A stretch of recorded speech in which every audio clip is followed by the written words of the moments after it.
Well, she was a funny person. A lot to the community. Her and her husband was the block unit of the street. Both used to walk around and just, assist people. He was just a great husband. He was like a big brother. All right, what's up with the YouTube fam? I'm back again with another video. So listen, man, I woke up this morning and I seen 3 different stories that really touched me, man. Real talk. And it was early morning in Louisiana. The sky was still dark, the roads quiet. Somewhere along Plank Road, a car flipped into a ditch. Inside that car was a young woman named Alexus Lee. She was 25 years old, a teacher, a mother, and she had a smile that could light up a room. Just hours earlier, she'd been dancing, laughing, and planning her future. She had a fiancé. His name was John Collins. People called him JR. They had a little boy together, Gabriel. He was 4 years old, with a soft face and big eyes full of questions. He loved his mom and dad more than anything in the world. Alexus and JR were planning a wedding. February 2026. The dresses were picked, the house was bought. She was learning new recipes, imagining life in their new home. She worked hard as a teacher at East Feliciana STEAM Academy. Her students adored her. On weekends, she pampered herself, posted TikToks of her dancing, showed the world her joy. Her life was full, family, love, plans. Then everything changed. Alexus was driving a 2013 Toyota Highlander. No one knows why, but her car ran off the road, hit something, and flipped. She wasn't wearing her seatbelt. When police arrived, she was already gone. Just like that. 1 minute she was here, the next she wasn't. Back at home, John got the call. The kind of call that takes the air out of your chest. He didn't wait. He jumped into his Camaro and sped off. He had to see her, to believe it wasn't true. But grief can blur everything, even the road. Just an hour and a half later, he crashed too. On the same highway, also not wearing a seatbelt. Also gone on the spot. 2 people. In love. Gone on. The same morning, in 2 different crashes. Less than 2 hours apart, less than 20 miles apart. Now Gabriel has no mother, no father. His world changed forever in 1 morning. He doesn't fully understand. He only knows they're not coming back. He tells his grandma they're asleep, that he can't see them right now. He asks when they'll wake up. No one has the words to answer. Back in their town, people couldn't believe it. Teachers cried. Students hugged each other. Friends gathered and lit candles. Alexis's school shared the news online. Her photo, her story. They asked for prayers. They said goodbye.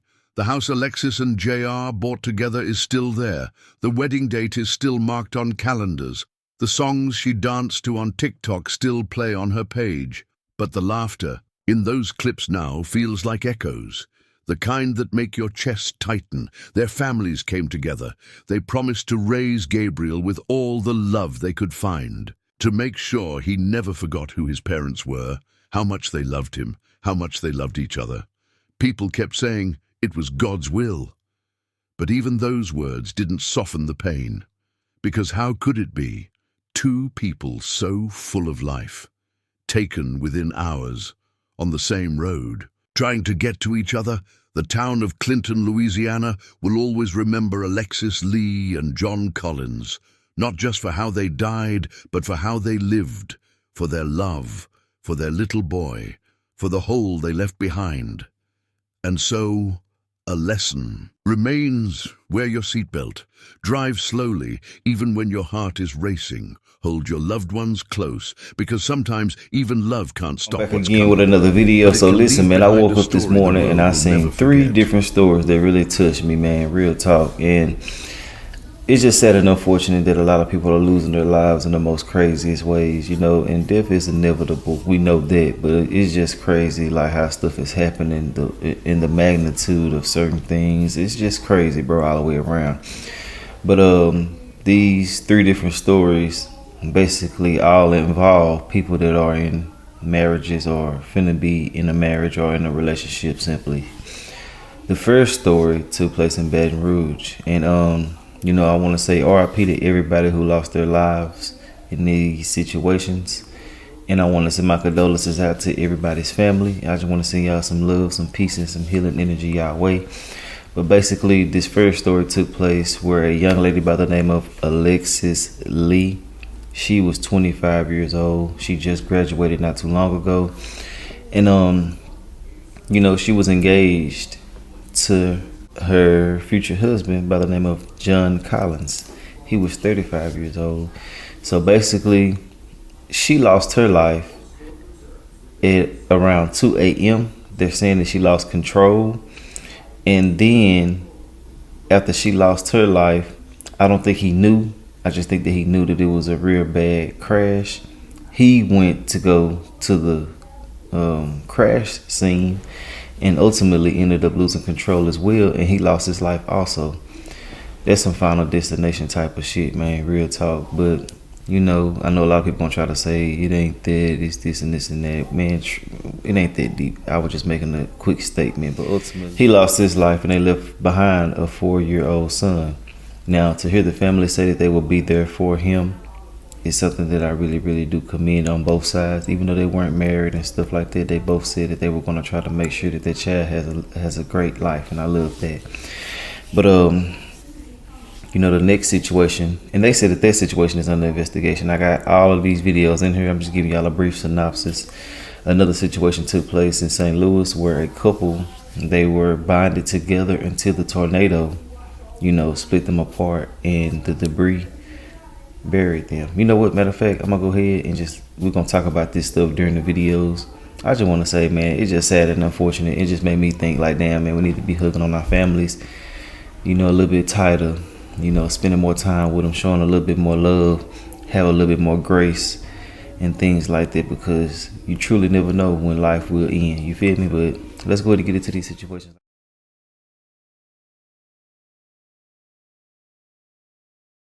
Alexus Lee was 25 years old. She had just started her life, and already she was making a difference. She worked as a teacher at East Feliciana STEAM Academy. Every day, she showed up with a smile. Her students felt safe around her. They looked up to her. She made school feel like a place you wanted to be. Alexus had graduated from Southern University. She wasn't just smart, she was full of life, always dancing, always laughing, always sharing pieces of joy online for the world to see. She loved to look good, feel good, and help others feel the same. Her energy was soft but bright. She was the kind of person who remembered your birthday, who helped kids with more than homework, who lifted the room just by being in it. John Collins, who people called JR, was 35. He worked as a truck driver. It was a hard job, but he never complained. He liked long drives and loud engines. Fast cars made him feel free.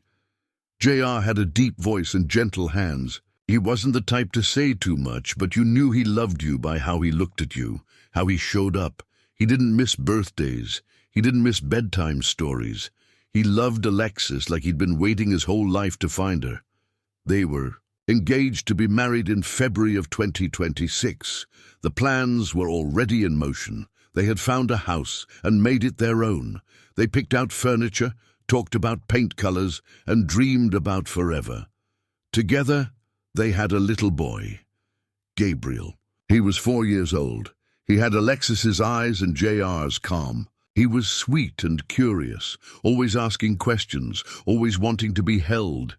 Their family wasn't just something they talked about. It was something they built every single day. Dinner at the table, laughter in the kitchen, Gabriel dancing. Between them while music played, Alexus and JR weren't perfect, but they were committed to their love, to their son, to the life they were creating brick by brick.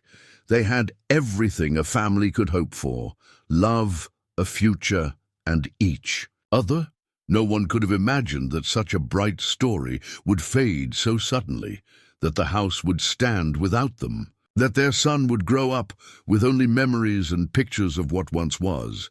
But before the crash, before the heartbreak, they were just Alexus and JR, two people in love, raising a son and looking forward to tomorrow.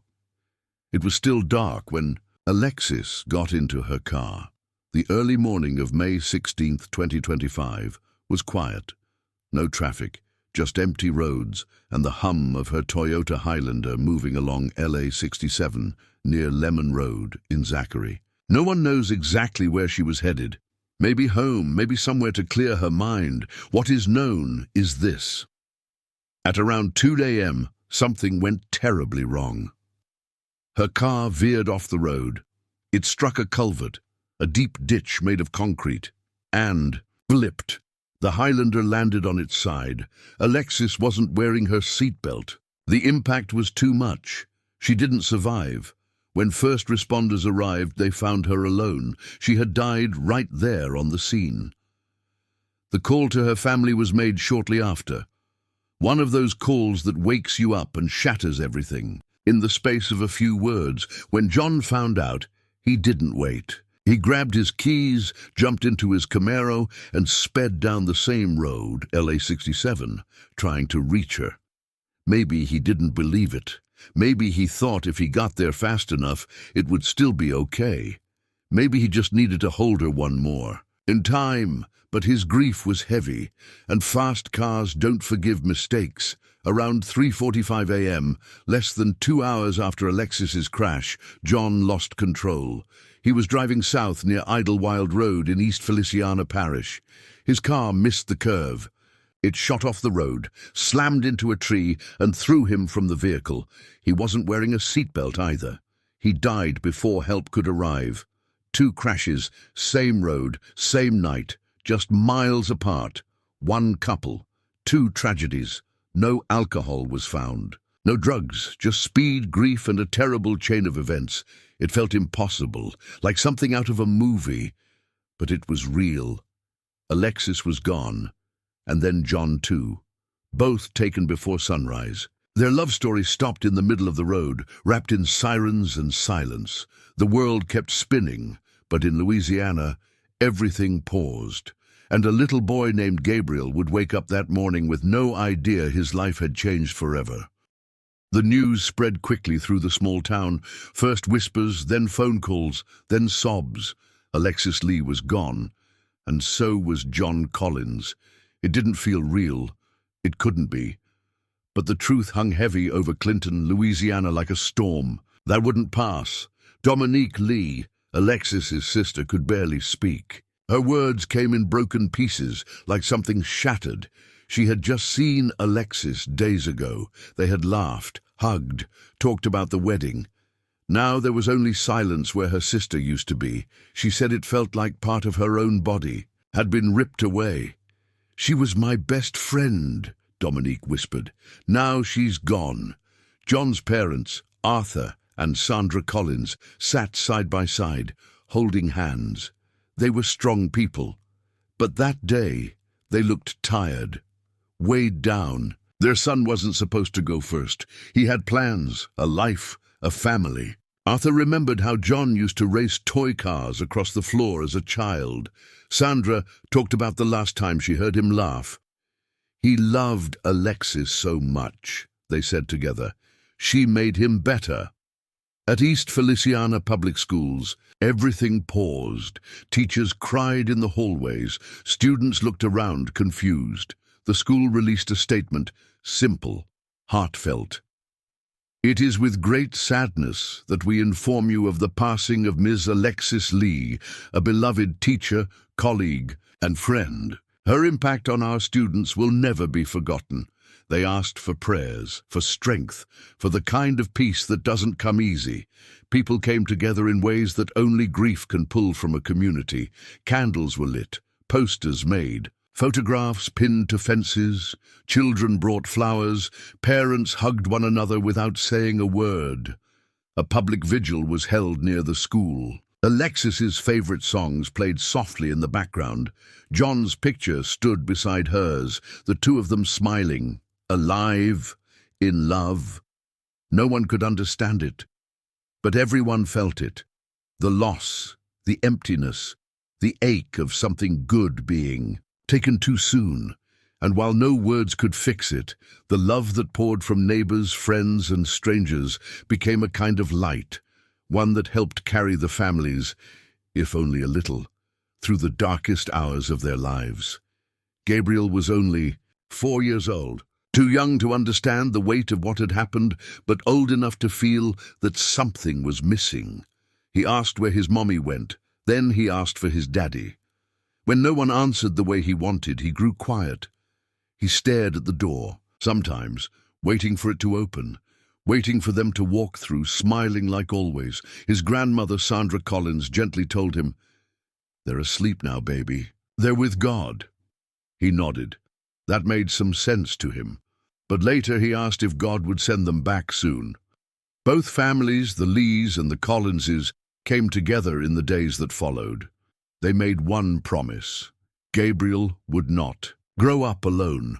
He would have 2 families, not one, 2 homes filled with pictures of his parents, 2 sets of arms ready to hold him when the grief became too heavy. They said they would raise him together as one united family and do everything in their power to make him feel loved every single day. University and A&M Gabriel College. had been the center Alexus of returned to her Alexis and community John's world. as an educator their at joy, East Feliciana STEM their Academy. reason.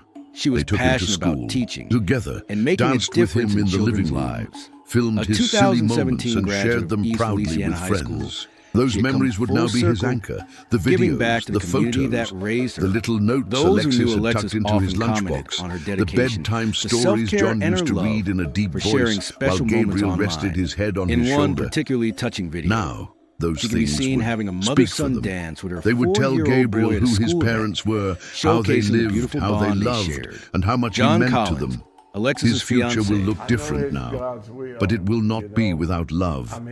And though his parents are no longer here to guide him, their love has left a trail, one that his family will follow with him every step of the way. Happened overnight Friday. Now their families are preparing to lay the couple to rest.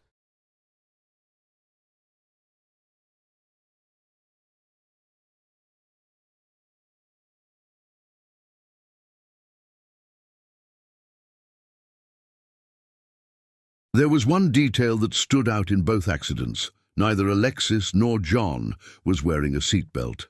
That small choice, one people often overlook, may have made the difference between life and death. Seatbelts are simple things: a strap across your body, a click that takes just a second, but they are powerful. They keep you in place when the world around you is crashing. They hold you when everything else lets go. In both crashes, Alexis and John were thrown from their vehicles. If they had been buckled in, experts say their chances of survival would have been much higher. But it wasn't just the seatbelts. It was also the speed. Alexis's crash is still under investigation, but John was driving fast. Too fast. He was rushing, heart pounding, desperate to reach her. But when you're grieving, when your mind is racing ahead of your hands, you can lose control of more than just the wheel. Traffic safety officials later spoke about the case. They didn't place blame. They didn't scold. They simply reminded everyone. Grief is heavy, but speed won't carry it. And in those moments of pain and panic, it's even more important to slow down, to take a breath, to be careful. Every day, people think it won't happen to them, that a short drive doesn't need a seatbelt, that they can handle going a little faster. But tragedies like this one remind us safety isn't just a rule, it's a chance to make it home. Alexis and John were loved deeply. They were parents, partners, and people with dreams. Their loss teaches a painful lesson, one that may save someone else's life tomorrow. So buckle up. Every time, no matter how short the trip. And when your emotions run high, don't let your speed match them. Drive with care, because someone's waiting for you to come home. Even in their absence, Alexis and John left behind something powerful. Love that people still talk about, kindness that people still feel.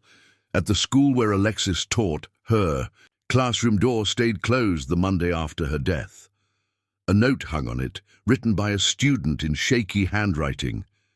"We miss you, Miss Lee. Thank you for helping me read." That was who she was, someone who didn't just teach lessons, but changed lives. Her students remembered her gentle voice, her silly dances, and the way she always believed in them, even when they didn't believe in themselves. Friends shared stories online. One remembered how Alexis had once driven across town just to drop off cupcakes for a birthday she didn't want a child to spend alone. Another recalled the time John helped push a stranger's broken-down car off the road in the pouring rain, without a word, just a nod and a hand. John's friends remembered him as loyal, quiet, but present. He was the one who never missed a game night, the one who always called on birthdays, a man who loved fast cars but lived slow moments, family dinners, Sunday mornings, long talks with Alexis on the porch, social media filled with tributes, photos of the couple smiling, hugging, laughing with Gabriel, messages from people who had never even met them but felt the weight of their story. One comment read, "I never knew them, but I'll never forget them." Their legacy wasn't in wealth or fame. It was in moments, in the way they loved their child, in how they showed up for each other, in how their story reminded everyone that life is fragile, but love, real love, leaves a mark that time can't erase. And now, even though their voices have gone quiet, the world still echoes with their names. Not just because of how they died, but because of how beautifully they lived. Alexus Lee and John Collins were two people in love, a young teacher and a hard-working truck driver, building a life together in a small Louisiana town. They had a house, a wedding date, and a son who lit up their world. They laughed together, planned together, and danced through everyday moments like they were meant to last forever. But in the quiet hours of May 16th, 2025, everything changed. Alexis lost control of her car. She wasn't wearing a seatbelt. She never made it home. Just under 2 hours later, John rushed out to find her, grief and panic behind the wheel, no seatbelt holding him in place. He too was lost. 2 separate crashes, 1 heartbreaking day. And now, a little boy named Gabriel must grow up without the 2 people who loved him most. This story is not just about loss. It's about love that was real and deep and loud. A love that people felt even if they'd only seen a video or passed them on the street. It's about how short life can be and how important it is to hold tightly to the ones we love. So remember them, not only in sadness, but in the joy they left behind. Take a moment to call someone. Say, "I love you," without waiting. Buckle your seatbelt. Drive slower. Hug your children. Because the truth is, we don't always get tomorrow. As the video fades, we see them again. Alexis dancing, John smiling, Gabriel between them. A family, a memory, a legacy. And finally, one quiet image of Gabriel holding a framed photo of his parents, still smiling, still loved. Let their story live on in your heart and in the way you choose to love, protect, and cherish every single day.